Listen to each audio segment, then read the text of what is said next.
la démocratie et le progrès social. Notre parti du peuple est parti de la majorité.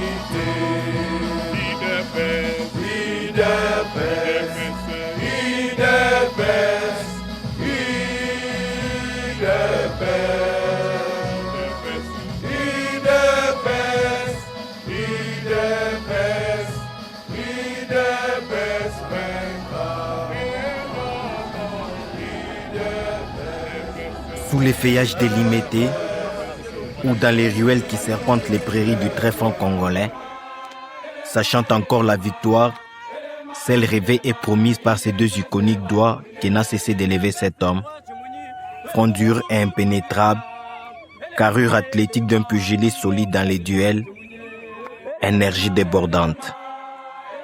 Il a tout d'un gentilhomme, goût d'élégance avec ses différents bérets devenus une mode chez ses fans, visage jovial témoignant la pureté de son esprit duquel il tient son utilité sociale, verbe dans la bouche avec un franc-parler pour peindre le mal quel qu'en soit l'auteur. S'il est sage, il doit donner sa démission tout de suite. S'il n'est pas sage, le peuple le fera fuir comme son ami. Étienne Tshisekedi, c'est une sublime épopée chantée par plusieurs générations.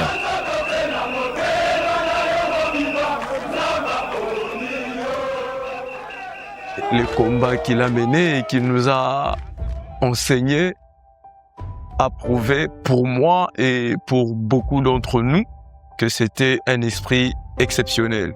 Na makambo oyo azalaki komona ke ezalaki mabe banti valeur nde yango wana ye azalaki ko défendre na l'ère wana azalaki ko défendre déjà état de droit fo congolais azonga na bonsomi po etali ye. Une icône pour la lutte en vue de la démocratie dans notre pays. C'est quelqu'un qui a réussi à marquer l'histoire de notre pays et il est resté même à la une dans la presse pendant plus de 30 ans. Durant 85 ans de vie, deux Tshisekedi se sont succédés.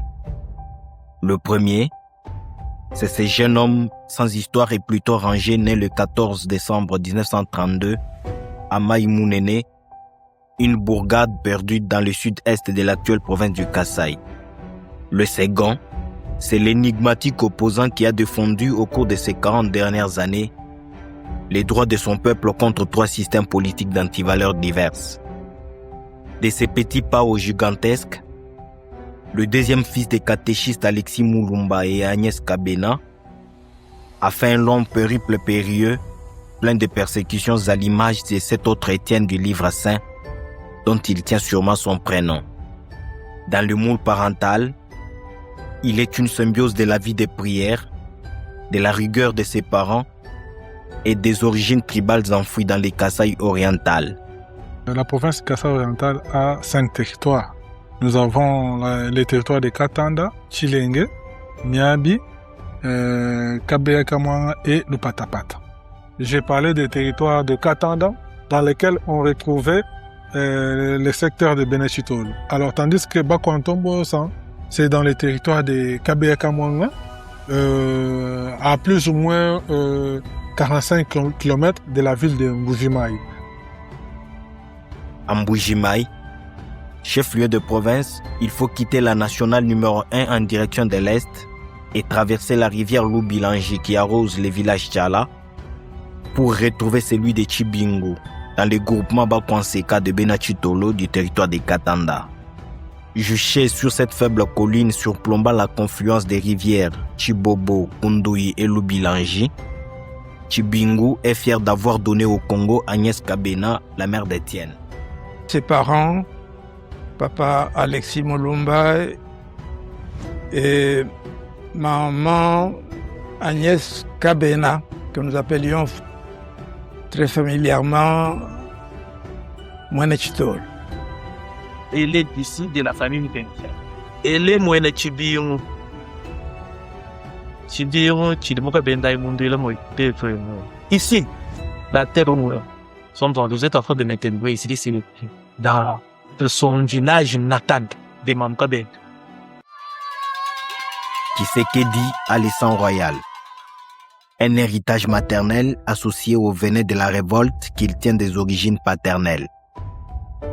Origines à retrouver au-delà de la rivière Loubi qui coupe la nationale numéro 1 dans sa trajectoire occidentale. Sur les terres rocheuses du territoire des Kabeya Kamwanga, Nzuboa Bilumbu, entendez la maison à problème, ou la maison de l'opposition pour mieux traduire, les villages d'Iboula, chez les chefs Mupompa, abritent depuis des siècles les Bakontombolo, tribu d'Alexis Moulumba. Mubakontombolo, Kimouvoa, Bilobo. Bien vite, il y a Iloanga Neino. Bobelusha, moi, no one Quantombolo from Waba. By one moment, when you talk about one in Mamulisha, for example, Mubaka Luz. Mwamba Tombulu Ju Ye Yamabao, Ben the Bilo Bendosa, Biamaba Yankaja. Nobody, no one in the Bilum, no one in the one, nobody associate, Ninda, Umanaka Nenda, one bit about it, Volume Umubenga. Rumetel. Yet you go benga, Nacho Fumoen. Ce sont des personnes intransigeantes qui tiennent mordicus à la vie de la communauté et au sens de l'intérêt général. Alexis Moulumba en était bien un esprit libre frisant les révolutionnaires. Pour souligner ses traits de caractère, Gérard Moulumba, son 4e fils, rapporte dans son livre consacré à Étienne Tshisekedi des très durs propos de son père à l'endroit d'un agent payeur colonial lors d'une altercation au sujet de la paie des frais de pension. Si nous vous respectons, ce n'est pas à cause de la couleur de votre peau. En effet, chez nous, lorsque nous donnons naissance à un enfant qui a votre peau là, nous le jetons dans la rivière. Aujourd'hui, nous n'allons pas rentrer sans avoir perçu notre pension. Un éclair semblait avoir fondu les nuages du colonialisme. Devant un Mukontombolo, les colons n'avaient pas de choix que de céder. Dans ce décor d'un peuple noir opprimé par le blanc, le jeune Tshisekedi avait déjà son idée comme il l'a confié à Radio Okapi en 2011. J'ai toujours aspiré à faire le droit, à pouvoir défendre les gens comme avocat devant les tribunaux. En choisissant de faire le droit, j'ai vu que ça me conduisait à défendre la cause du peuple congolais, la cause des peuples, la cause des malheureux, de sortir de leur misère. Avant son cursus en droit, il fait les humanités latines au collège Saint-Jean-Bergmans de Kampondé. Nous étions ensemble de très bons élèves. Nous étions, je peux me permettre de le dire, les 2 meilleurs élèves de la classe.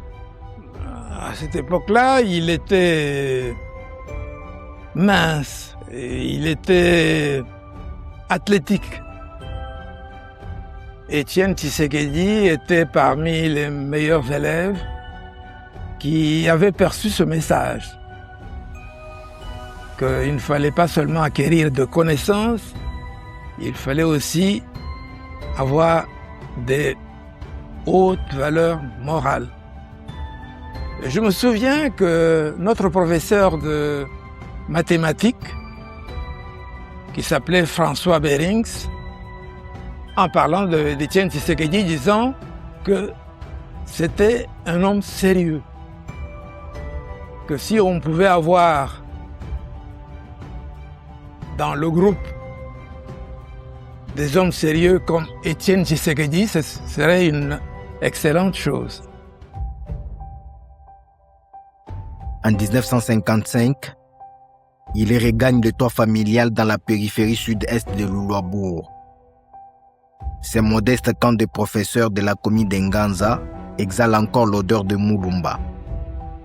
Ces 2 parcelles juxtaposées ont hébergé l'une les couples Moulumba et l'autre les enfants. Cet octogénaire est l'actuel occupant de la 2e parcelle. Il se remémore encore l'enfance vécue surtout avec Gabriel Lusangu, 3e jeune frère d'Étienne. À 5 minutes de marche, il nous conduit à la paroisse Saint-Bernard-Tamboué, fondée en 1950. Un lieu historique où Étienne Tshisekedi a rencontré et épousé Martha Salou, la mère de ses enfants. Un foyer qu'il fonde à Léopoldville où il avait ouvert en 1955 le chapitre universitaire à Lovanium. Sous les dossiers d'inscription numéro 550-105, Monsieur Le Serrier, son surnom de Campondé, sera à la surprise du jury le seul des 4 candidats à réussir au test d'admission. Étienne Tshisekedi a décidé qu'il voulait faire le droit. Vous savez que les Belges n'étaient pas chauds que les Congolais puissent s'engager dans ces études-là. Et c'est ainsi qu'ils avaient exigé que pour accéder aux études de droit, il fallait absolument qu'on ait fait le grec, qu'Étienne Tshisekedi n'avait pas fait. Et on a dû couper la poire en deux. Étienne a dû suivre un cours accéléré de grec en quelques semaines. Et au bout de cette formation-là, il a passé un examen avec succès. Et c'est ainsi qu'il a pu accéder à la faculté de droit. Il était le seul noir de sa formation. Tous les autres étaient des étudiants blancs. Il clôturera la page estudiantine en 1961 par les diplômes de docteur en droit, les tout premiers des Congolais. Il refuse la carrière d'enseignant lui proposée par l'université. Normal, parce qu'avant même de finir ses études, il avait déjà été happé par la politique en siégeant en septembre 1960 dans les célèbres collèges des commissaires généraux en qualité de commissaire adjoint à la justice. Une première fonction officielle qui ne sera qu'un début d'une longue carrière. Recteur de l'École nationale de droit et d'administration ENDA, plusieurs fois parlementaire, diplomate, administrateur d'entreprises publiques, ministre. En cette dernière qualité, il participe activement en 1967 à la rédaction du manifeste de l'Ancélé et à la création du mouvement populaire de la Révolution Impair. Un parti politique devenu plus tard parti État, dont il critiquera la gestion et prendra ses distances. On aurait cru que sa vocation de libérateur le réclamait. Avec 12 collègues parlementaires, ils adressent au chef de l'État en 1980 une lettre ouverte qualifiée de lettre de 52 pages, dans laquelle ils dénoncent notamment les dérives dictatoriales du président Mobutu. Mis au parfum, ce dernier fera arrêter Joseph Ngalula, considéré alors comme meneur. Solidaire, Tshisekedi et quelques autres compagnons se feront aussi prisonniers. La fureur du léopard du Zaïre les entraînera devant le juge. D'abord à la Cour constitutionnelle, puis à la Cour de sûreté de l'État dans les bâtiments de la SANEF, au croisement des avenues Nyangwe et Libération ex-24 novembre. Les chargés de ces hommes nous conduisent dans la cave où a été incarcéré Étienne. Un lieu de souffrance, plutôt un mouroir, comme témoignent ces graffitis. Dans cette pénombre, les combats de l'UDP semblent avoir vaincu. Tshisekedi en est sorti par un procès public tenu dans cette cour devenue un funérarium, au cours duquel il déploya toute son énergie d'opposant par ses propos. Bon, en effet, moi j'ai été à la faculté de droit à Lovanium. Je n'ai pas appris la comédie judiciaire. Ce que vous faites là, c'est de la comédie. Une procédure parlementaire est vite enclenchée en vue de déchoir les 13 de leur mandat. Ce qui va les radicaliser et les décider à créer le 15 février 1982 l'Union pour la démocratie et le progrès social, UDPS.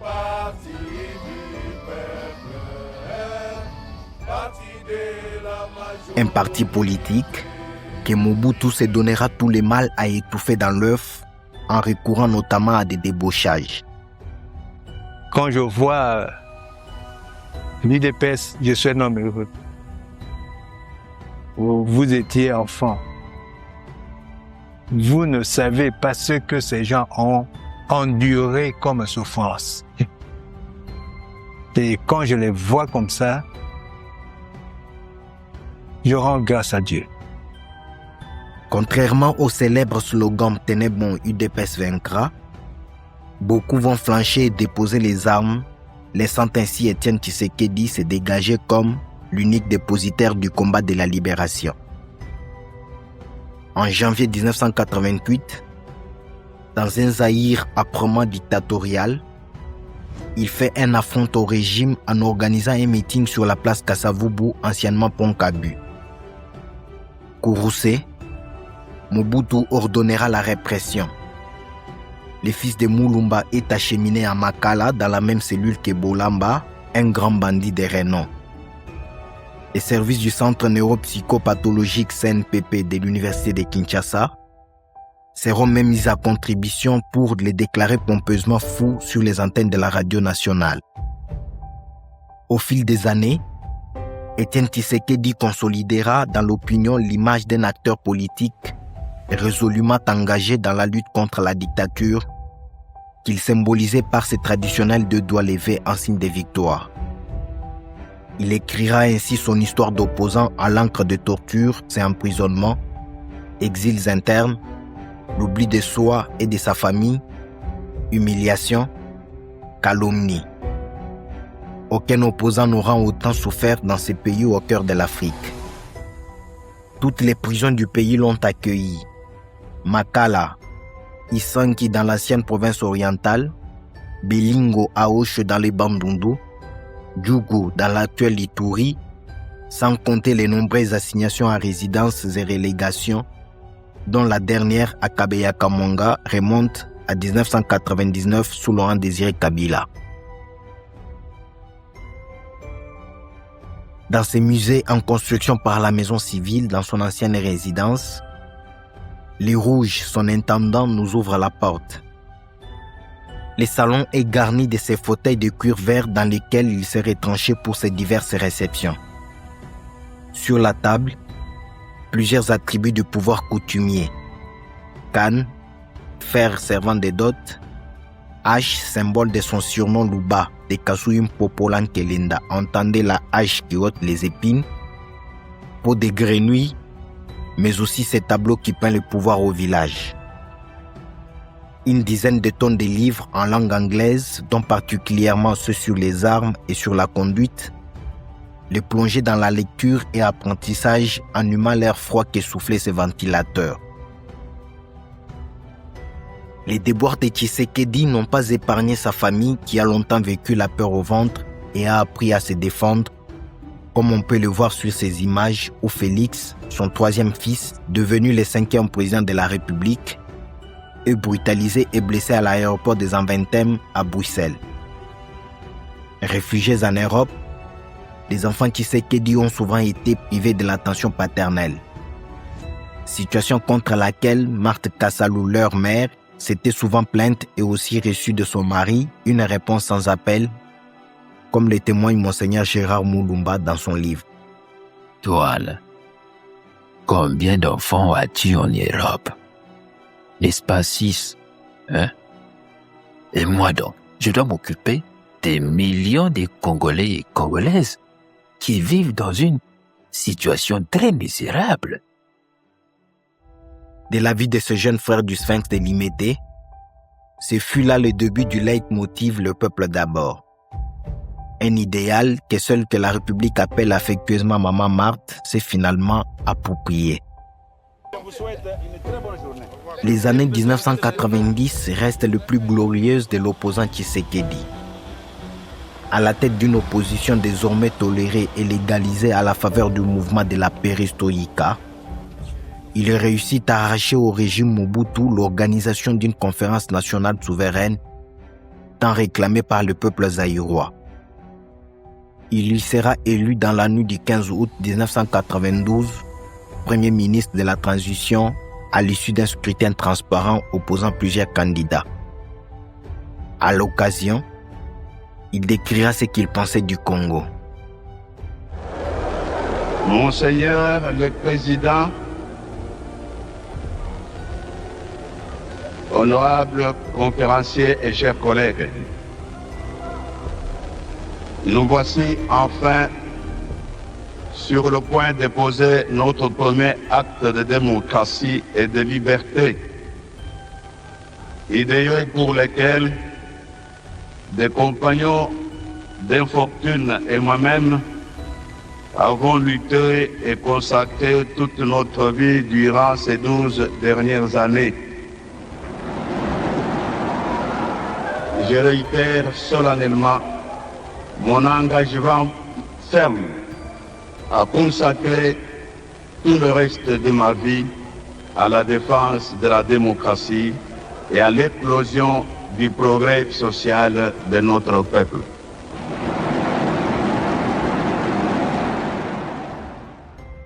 Malheureusement, Mobutu multipliera moult astuces pour l'empêcher de gouverner jusqu'à l'arrivée de l'AFDEL en 1997. Même les successeurs du maréchal l'ont pris pour l'homme à abattre. Les Kabila, père et fils, y sont allés chacun avec ses méthodes. Sa toute dernière relégation à Kabeya-Kamwanga avait été l'œuvre de Laurent Désiré. Son inflexibilité n'a pourtant jamais faibli, ni sa popularité arrêté de prendre des galons au point de devenir l'ennemi commun des rapaces de tous bords, nationaux et internationaux. Les trois, ça va un peu crescendo. Mobutu, j'ai même collaboré avec lui parce que il avait toujours cette habitude de faire le contraire de ce que disait sa constitution. La constitution qui à ce moment-là, qui rédigeait sur le pays, j'y ai contribué pour la rédiger. Elle était très démocratique, elle prévoyait le multipartisme, elle prévoyait tout. Mais dans la pratique, Mobutu faisait juste le contraire.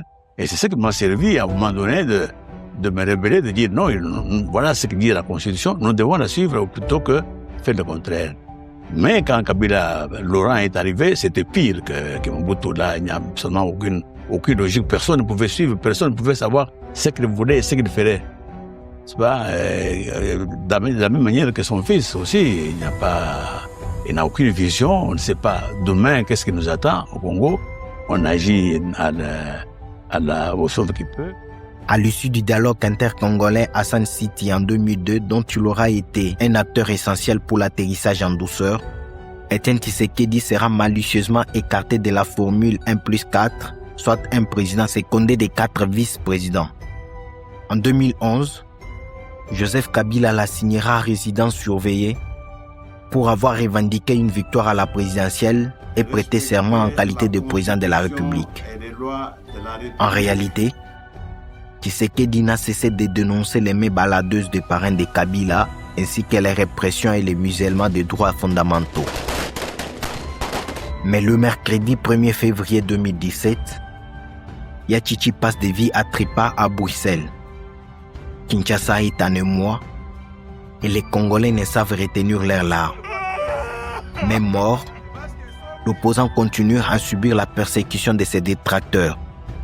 Quelqu'un est décédé il y a 6 mois et le gouvernement congolais ne veut pas qu'on aille l'enterrer dans son pays natal où il doit aller se reposer en paix pour toujours.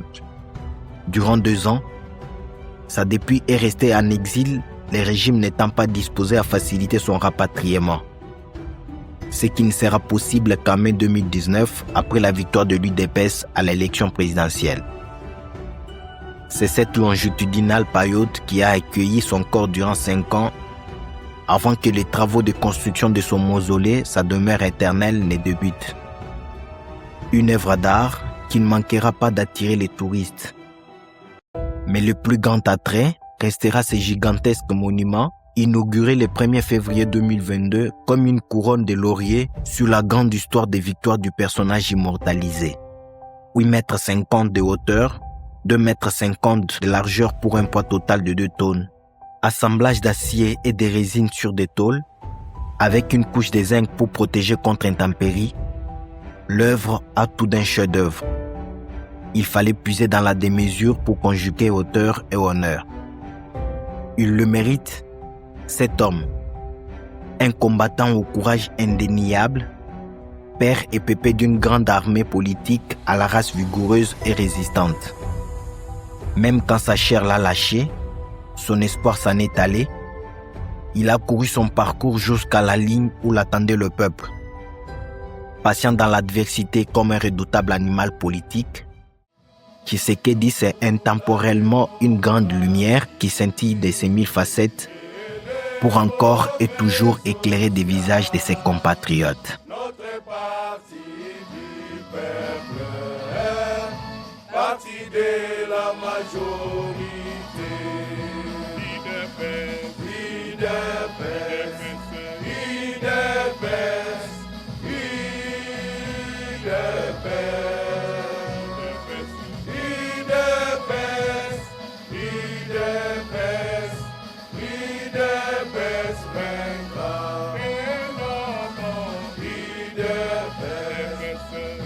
leader,